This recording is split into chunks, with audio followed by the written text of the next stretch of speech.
এখন আসলাম যেখানে আদম আলাইহিস সালাম এবং মা হাওয়াকে একত্রিত করছিল সে পাহাড়ে। এটা বলা হয়, পাহাড়টার নাম বলা হয় মুআল্লিম সাহেব, পাহাড়টার নাম কি বললেন? জাবাল রহমাত, যেখানে মা হাওয়া এবং আদম আলাইহিস সালামকে জান্নাত এখান থেকে প্রেরণ করার পরে এখানে ব্যাক করছিল। এখানে এখন আমরা আসছি।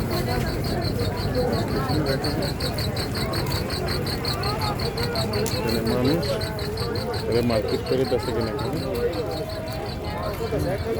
ছিল আমাদের ওই সৎপুরিয়ালার মতন।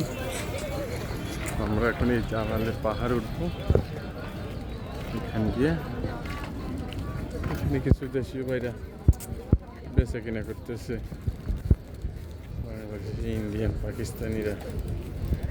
ঠিক আছে, জাবালে রাহমাতুন্নুর পাহাড়, যেখানে মা হাওয়াকে আদম আলাইহিস সালামকে একত্রিত করেছিল।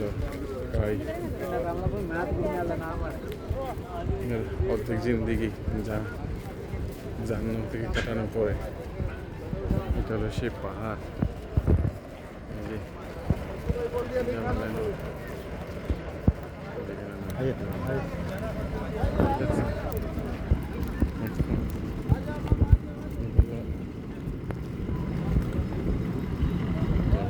পাহাড়ে যাইতেছি আমরা,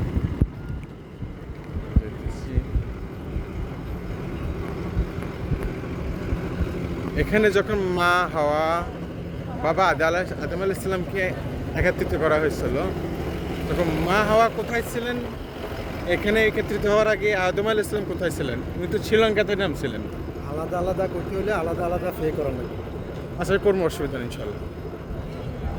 আদম আলাইহিস সালামকে জান্নাত থেকে নামা যাওয়ার পরে ওনাকে নামা দিয়েছে শ্রীলঙ্কা। হ্যাঁ হ্যাঁ, সেটা জানি। হাওয়া আলাইহিস সালামকে নামা দিয়েছে জেদ্দাতে। জেদ্দাতে, হ্যাঁ, সেটা জানি।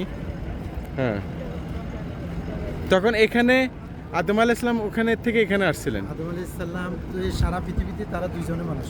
হ্যাঁ, তখন তো দুইজন ছিল মানুষ। হেঁটে একে অন্যকে তালাশ করতে করতে এখানে আসছেন। হ্যাঁ, আদম আলাইহিস সালাম আগে মানে সন্ধ্যার দিকে আসতেন। আচ্ছা, ওটা আলোচনা করবো ওখানে। হ্যাঁ,